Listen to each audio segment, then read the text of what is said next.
Friends, എല്ലാവർക്കും എൻ്റെ ചാനലിലേക്ക് സ്വാഗതം. നമുക്കെല്ലാവർക്കും കൃഷി ഇഷ്ടമാണെന്നറിയാം. കൃഷി ചെയ്യുന്ന ഇതുപോലെ പിടിച്ച് കിടക്കുന്നതൊക്കെ കാണുമ്പോൾ ഭയങ്കര സന്തോഷമാണ്. നമുക്കൊപ്പം കൊതി വരും, നമുക്കും ഇങ്ങനെ ചെയ്ത് കിട്ടിയാൽ എന്താണെന്നൊക്കെ. എനിക്കും അതേ കൊതി തന്നെയാണ്. എവിടെ കൃഷി കണ്ടാലും ഞാൻ ഒരുപാട് നേരം അത് നോക്കിയിരിക്കും. പക്ഷേ ഞാൻ കൊതി കാണുന്നത് മാത്രമല്ല, ഞാൻ അതിനുവേണ്ടി പ്രയത്നിക്കുകയും ചെയ്യും. നമ്മുടെ അടുക്കളത്തോട്ടത്തിൽ കഷ്ടപ്പെട്ടാൽ ആവശ്യത്തിനുള്ള പച്ചക്കറി നമുക്ക് കിട്ടുമെന്നുള്ളതാണ് ഞാൻ കാണിച്ചു തരുന്നത്.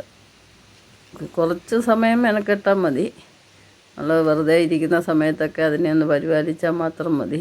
ഇത് 3-4 കോവലിൻ്റെ തണ്ട് മാറ്റി നട്ട് ഒരു പന്തൽ പോലൊക്കെ കെട്ടിയതാണ്. അപ്പോൾ അത് നിറച്ച് കാ പിടിച്ചപ്പോൾ നമുക്ക് കിട്ടുന്നൊരു സന്തോഷമുണ്ടല്ലോ. അപ്പോൾ കഷ്ടപ്പെട്ട എന്തായാലും നമുക്ക് അധ്വാനിക്കുന്നതിൻ്റെ ഫലം കിട്ടുമെന്നുള്ളത് തെളിയിച്ച് തരുവാണ്. അപ്പോൾ നമ്മുടെ എല്ലാ അടുക്കളത്തോട്ടത്തിൽ കണ്ട പയറിൻ്റെ അരി കുഴിച്ചിട്ടാണ്. അതും പയർ പിടിച്ചു. ചെറിയ ചെറിയ ജൈവവളം കൊടുത്താൽ മതി. നമ്മുടെ പച്ചക്കറിയുടെ വേസ്റ്റ് തന്നെ മതി അതിന് ഇട്ട് കൊടുക്കാം. പിന്നെ മുറ്റത്ത് വീഴുന്ന കരിയിലകൾ, അടുപ്പിലെ ചാമ്പൽ, ഇതൊക്കെ മതി.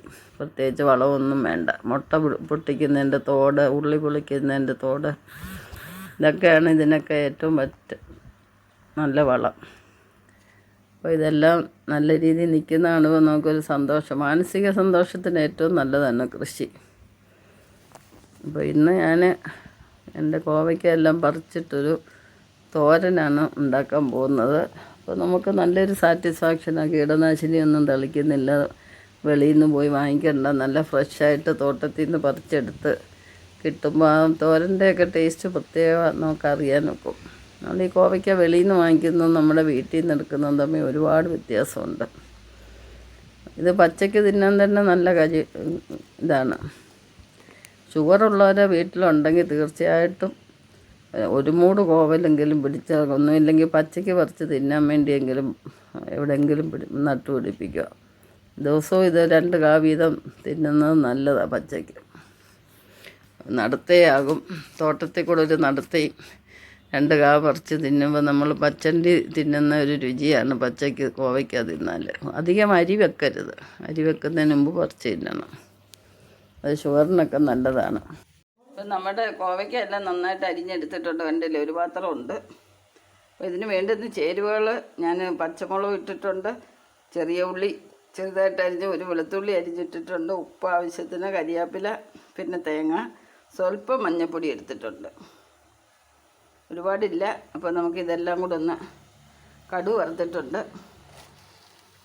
ഇങ്ങോട്ടിട്ട് നമുക്ക് ചെയ്യാം.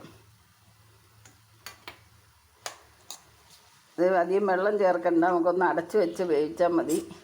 പെട്ടെന്ന് വേവുന്നൊരു സാധനമാണ്. വളരെ പെട്ടെന്ന് തന്നെ ഒരു തോരൻ ഉണ്ടാക്കി എടുക്കാവുന്നതാണ്. വീട്ടിൽ കോവയ്ക്കൊക്കെ ഉണ്ടെങ്കിൽ, ഇല്ലാത്തവർ ഒരു തണ്ട് എവിടുന്നേലും കൊണ്ടുവന്ന് നട്ട് പിടിപ്പിക്കുക. ഗ്രോ ബാഗിലായാലും മതി.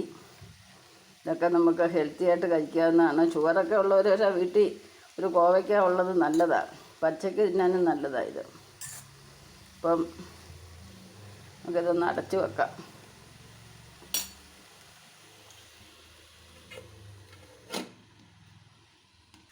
അപ്പോൾ നമുക്കിത് എന്തായെന്നൊന്ന് നോക്കാം.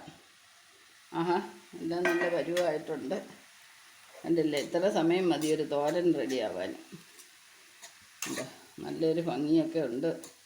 കീടനാശിനി ഒന്നും തളിക്കാത്ത നാച്ചുറൽ പച്ചക്കറിയാണ് കോവയ്ക്ക.